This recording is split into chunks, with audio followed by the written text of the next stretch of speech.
அப்புறம் காலையில் ஈரோட்டில் தேர்தல் பிரச்சாரம் செய்த முதலமைச்சர் மு.க.ஸ்டாலின் இப்போது கோவையில் கொடிசியா மைதானத்தில் 8 தொகுதிகளுடைய கோவை மாவட்டத்தில் திமுக வேட்பாளர்களை ஆதரித்து வாக்கு சேகரிக்க இருக்கிறார். இப்போது அவர் கோவை கொடிசியா மைதானத்தை நோக்கி ரோட் ஷோவில் அந்த பரப்புரை வாகனத்தில் சாலையின் இருமருங்கிலும் கூடியுள்ள மக்களை பார்த்து அவர்களுடைய வரவேற்பை ஏற்றுக்கொண்டு செல்லக்கூடிய அந்த காட்சிகளை தான் பார்த்துக் கொண்டிருக்கிறோம்.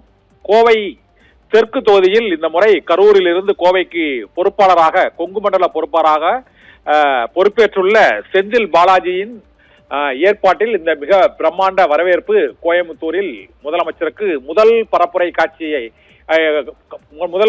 நிகழ்ச்சியில் இந்த பிரம்மாண்ட வரவேற்பு அளிக்கப்பட்டிருக்கிறது. கோவை தெற்கு தொகுதியில் இந்த முறை செந்தில் பாலாஜி போட்டியிடுகிறார். கடந்த முறை கோவை தெற்கு தொகுதியில் பாரதிய ஜனதா கட்சியின் வானதி சீனிவாசன் வெற்றி பெற்று கமலஹாசனை தோற்கடித்து வானதி சீனிவாசன் வெற்றி பெற்ற கோவை தெற்கு தொகுதியில் செந்தில் பாலாஜி இந்த முறை களமிறங்குகிறார். செந்தில் பாலாஜி கோவை தெற்கு தொகுதி மட்டுமல்ல, கரூர், கோவை மற்றும் சேலம், ஈரோடு, திருப்பூர், தர்மபுரி உள்ளிட்ட கொங்கு மண்டலத்தில் உள்ள 40 தொகுதிகளுக்கும் பொறுப்பாளராக நியமிக்கப்பட்டுள்ள செந்தில் பாலாஜியின் ஏற்பாட்டில் நடக்கக்கூடிய அந்த முதல் நிகழ்ச்சியாக கோவையில் நடைபெறுகிறது. அதைத்தான் கொடிசியா மைதானத்தை நோக்கி கோவையில் இப்போது அந்த ரோட் ஷோ மூலமாக அவர் சென்று கொண்டிருக்கிறார். கொடிசியா மைதானத்தில் 8 திமுக வேட்பாளர்களை ஆதரித்து அறிமுகப்படுத்தி இன்று பரப்புரை மேற்கொள்கிறார். கோவை தெற்கு தொகுதியில் செந்தில் பாலாஜி போட்டியிடுகிறார். கோவை வடக்கு தொகுதியில் செந்தமிழ் செல்வன் போட்டியிடுகிறார்.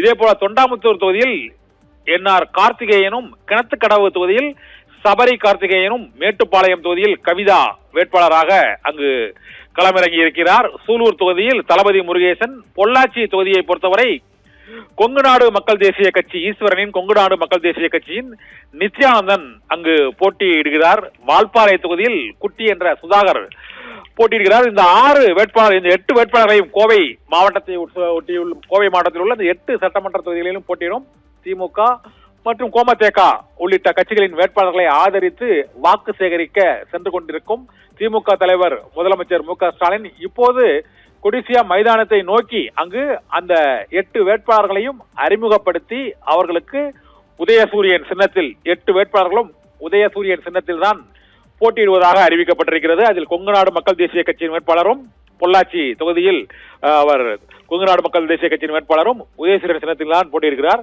மற்ற 7 தொகுதியும் கோவை தெற்கு, வடக்கு, தொண்டாமுத்தூர், கிணத்துக்கடவு, மேட்டுப்பாளையம் மற்றும் சூலூர், பொள்ளாச்சி, வால்பாறை ஆகிய 8 தொகுதிகளிலும் போட்டியிடும் வேட்பாளர்களை அறிமுகப்படுத்தி திமுக தலைவரும் முதலமைச்சருமான ஸ்டாலின் இன்னும் சில நிமிடங்களில் அந்த கொடிசியா மைதானத்தில் உரையாற்ற இருக்கிறார். இன்று காலையில் அவர் ஈரோட்டில் தேர்தல் பிரச்சாரத்தை மேற்கொண்டு அதிமுக ஆட்சியில் அங்கு மீண்டும் எதிர்ப்புணர்வு ஏற்பட்டு மீண்டும் திராவிட மாடல் ஆட்சிக்கு மக்கள் தயாராகி விட்டனர் என்று ஈரோட்டில் தந்தை பெரியார் பிறந்த மண்ணிலிருந்து இந்த புதிய விடியலை தொடங்குகிறேன் என்று காலையில் பிரச்சாரத்தை மேற்கொண்டிருந்தார்.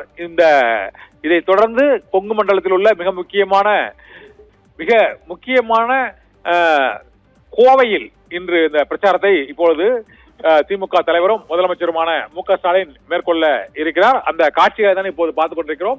கோவையில் கொடிசியா மைதானத்தை நோக்கி செல்லும் திமுக தலைவர் மு.க.ஸ்டாலினுக்கு சாலையின் இருமருங்கிலும் நின்று திமுக தொண்டர்களும் நிர்வாகிகளும் மற்றும் கூட்டணி கட்சி நிர்வாகிகளும் அவருக்கு பிரம்மாண்ட வரவேற்பு அளிக்கக்கூடிய அந்த காட்சிகளை தான் இப்போது நாம் பார்த்துக் கொண்டிருக்கிறோம். கோவையில் திமுக தலைவரும் முதலமைச்சருமான மு.க.ஸ்டாலின் இன்று கோவை மாவட்டத்தில் உள்ள 8 தொகுதிகளைச் சேர்ந்த திமுக வேட்பாளர்களை ஆதரித்து அறிமுகப்படுத்தி உரையாற்ற இருக்கிறார். இன்னும் சில நிமிடங்களில் காலையில் ஈரோட்டில் பிரச்சாரத்தை முடித்துவிட்டு மாலையில் கோவையில் பிரச்சாரத்தை தொடங்கியுள்ள மு.க.ஸ்டாலினுக்கு அங்க ரோட் ஷோ சாலை வளம் வந்து அங்கு ஏராளமானோர் அவருக்கு உற்சாக வரவேற்பு அளித்துக் கொடுக்கக்கூடிய காட்சிகளையும் திமுகவின் கொடிகள், பதாகைகள் ஏந்தியவாறு அந்த கூட்டணி கட்சியினரும் அவருக்கு வரவேற்பு கொடுத்துக் கொண்டிருக்கிறார்கள். இப்பொழுது கோவை கொடிசியா பகுதியை நோக்கி ரோட் ஷோ நடத்தி இப்பொழுது முதலமைச்சரும் திமுக தலைவருமான மு.க.ஸ்டாலின் சென்று கொண்டிருக்கிறார். அந்த காட்சிகளை தான் நாம் இப்போது பார்த்துக் கொண்டிருக்கிறோம். கோவை தெற்கு தொகுதியில் செந்தில் பாலாஜி போட்டியிடுகிறார். இதே போல தொண்டாமுத்தூர் தொகுதியில் என்ஆர் கார்த்திகேயன் போட்டியிடுகிறார். கிணத்துக்கடவு தொகுதியில் சபரி கார்த்திகேயனும், மேட்டுப்பாளையம் தொகுதியில் கவிதாவும், சூலூர் தொகுதியில் தளபதி முருகேசனும், பொள்ளாச்சி தொகுதியில் கொங்குநாடு மக்கள் தேசிய கட்சியின் வேட்பாளராக நித்யானந்தனும், வால்பாறை தொகுதியில் குட்டி என்ற சுதாகரும் தேர்தலில் போட்டியிடுவதாக அறிவிக்கப்பட்டிருக்கிறது. இந்த வரவேற்புக்கு பிறகு, ரோட் ஷோவுக்கு பிறகு அவர் தொடர்ந்து கொடிசியா மைதானத்தில் நடைபெறக்கூடிய பிரம்மாண்ட பொதுக்கூட்டத்தில் அவர் உரையாற்ற இருக்கிறார். அந்த காட்சிகளையும் நாம் இப்போது பார்த்துக் கொண்டிருக்கிறோம். இப்பொழுது கொடிசியா மைதானத்தை நோக்கி கோவையில் உள்ள பல்வேறு வீதிகள் வழியாக, முக்கிய வீதிகள் வழியாக திமுக தலைவர் மு.க. ஸ்டாலின் அங்கு சென்று கொண்டிருக்கிறார். அங்கு சாலையில் கூடியுள்ள பொதுமக்கள் அளிக்கக்கூடிய சால்வைகள் மற்றும் புத்தகங்கள் உள்ளிட்ட வரவேற்பை மகிழ்ச்சியோடு ஏற்றுக்கொண்டு கையசைத்தவாறு திமுக தலைவர் சென்று கொண்டிருக்கக்கூடிய அந்த காட்சியை தான் இப்போது நாம் பார்த்துக் கொண்டிருக்கிறோம்.